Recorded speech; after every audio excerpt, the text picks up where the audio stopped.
a microbe's chronicle of humanity's apocalypse. In the heart of Central Asia, amidst the snow-capped peaks of the Tian Shan Mountains, lies a treasure trove of history known as the Isekul Valley. Here, nestled between the majestic ridges, lies the story of the Black Death, a tragedy so profound it reshaped the course of human civilization. Picture the year 1338. Along the fabled Silk Road, traders from the east converge upon a prosperous oasis teeming with life. Hidden within the bustling caravan, a traveler unknowingly carries a sinister passenger, a microbe that will soon unleash hell on earth. This tiny bacterium, Yersinia pestis, the cause of the plague, has silently hitched a ride, nestled within the folds of fabric or clinging onto a stray flea. Its journey, spanning thousands of miles, is merely beginning. The microbe's ultimate destination, Europe, stands shrouded in mystery, its fate inextricably linked to the very survival of humanity. But what if I told you that the story of this pandemic, one of the worst catastrophes in human history, had a surprising twist? What if the epicenter of this disaster lay not in the bustling ports of Italy, but in the remote mountain haven of Allow me to take you back to the year 2023. Our narrative begins at the University of Oxford, where a brilliant geneticist, Dr. Chris Whitty, along with his colleagues, embarked on a mission to unravel the secrets of the plague's origins. Armed with cutting-edge DNA sequencing technology, they were determined to rewrite history. Their quest led them to a cemetery in Kyrgyzstan, where beneath weathered tombstones lay the remains of those who perished in the early 14th century.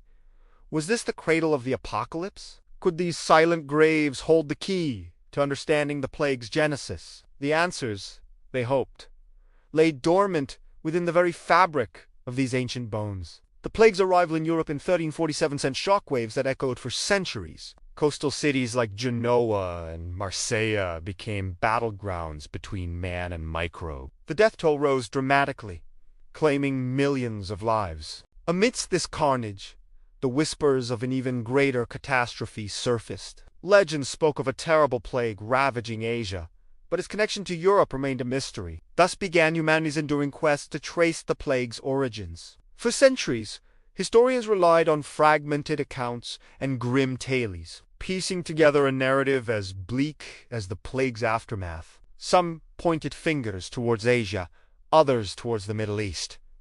Yet none could say with certainty where it all began. Then came the excavations in Kyrgyzstan. In the remote mountain valleys, scientists stumbled upon remnants of a lost world. Excavations uncovered burial grounds bearing witness to a bygone era. Intricate tombstones with faded inscriptions hinted at a somber reality. Here, in this tranquil setting, amid prayers to God, lay the final resting places of those claimed by pestilence.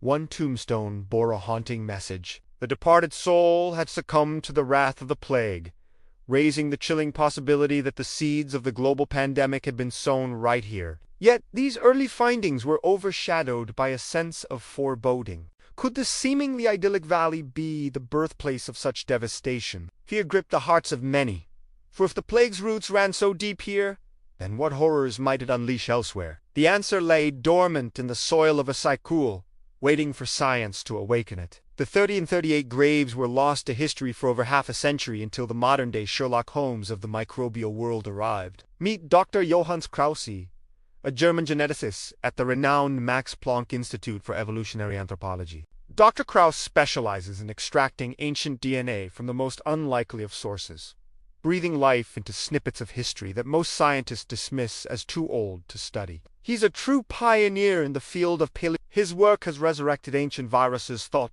to be beyond recovery, and his investigations into the very dawn of humanity have revolutionized what we know about our species' origins. So, when rumors surfaced about plague burials in Kyrgyzstan, Dr. Klaus couldn't resist the allure of the unknown. But why focus on this remote valley when plague history has been studied extensively in Europe, right? The secret lay in Dr. Klaus's unique approach. He saw potential where others saw decay. Dr. Klaus and his team recognized that, while DNA degrades rapidly, leaving behind a faint whisper of its former self, it doesn't vanish entirely. Teeth, encased in protective enamel, offer a haven for bloodborne pathogens, preserving traces of diseases like the plague for millennia. This insight led him to embark on a groundbreaking journey to Ish. Upon arrival, Dr. Krauss and his team approached the local authorities, seeking permission to conduct their groundbreaking research. The team outlined their plan,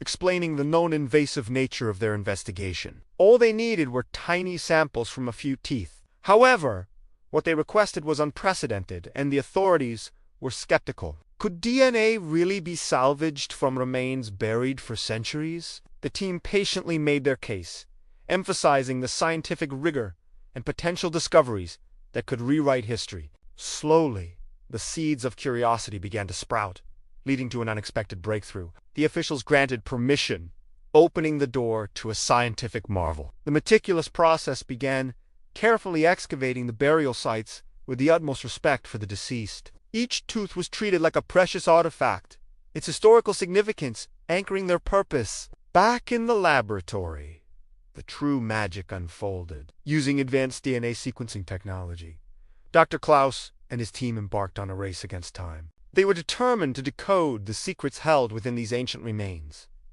Before the fragile DNA degraded further, what they discovered was nothing short of astonishing. The Gravis Firm 1338 did indeed mark the beginning of the apocalypse. The bacterium, Yersinia pestis, responsible for the plague, had been identified, and its presence dated back to this remote valley. But there was more. By comparing the DNA of the 1338 strain with other plague samples, they uncovered something truly remarkable. The 1338 strain was not just any plague variant. It was the direct ancestor of all subsequent outbreaks in Europe and Asia. This revelation pinpointed Ishiga's epicenter of the pandemic's origin, a place almost unknown to Western history. And so the mystery deepened. How could such a remote community ignite a pandemic that would engulf the world? The answer lay in the harsh realities of life in the 14th century. The community of Arazigol resided in a precarious world where survival was a daily struggle. The frigid winters of the Tian Shan Mountains demanded resilience, and the threat of famine loomed large. To combat hunger, the residents turned to hunting marmots, a burrowing rodent abundant in the mountains. Little did they know that these furry creatures harbored a sinister secret. Within their burrows, the marmots carried the plague bacterium, Yersinia pestis, unwittingly serving as its hosts. As the ice-choked winter gave way to spring, hope blossomed anew. The melting snows nourished the land, and with it, the promise of a bountiful harvest. But this reprieve from winter's grasp was deceptive, for it also unleashed a hidden menace. Among the thawing landscape, the marmot colonies thrived. Their numbers swelled, presenting a feast for hungry predators. A perfect storm of environmental conditions and unsuspecting hosts created an ideal breeding ground for the plague. And with it, the quiet valley of Iraq's became a crucible of contagion. Imagine a bustling market day in 1338.